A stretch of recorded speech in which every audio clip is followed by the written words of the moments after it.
cosa grande per me, una cosa che mi fa innamorare, una cosa che se tu guarda a me, mi innamora così, guardando a te.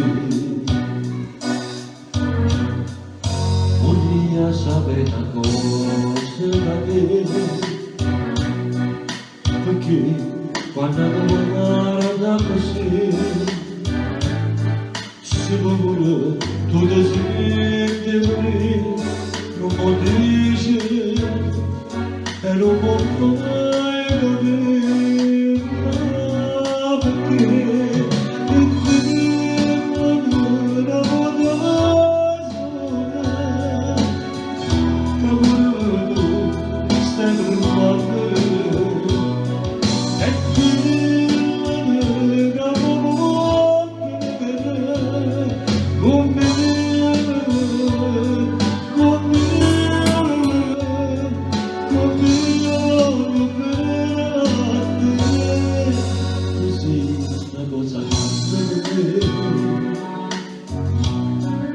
Una cosa che tu stessa non sai, una cosa che non facciamo mai, non vera così, a così grande.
Una cosa che tu stesso non sai, una cosa che non facciamo mai, non bene così, a così grande,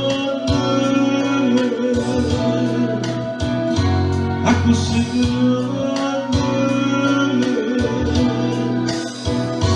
a così grande.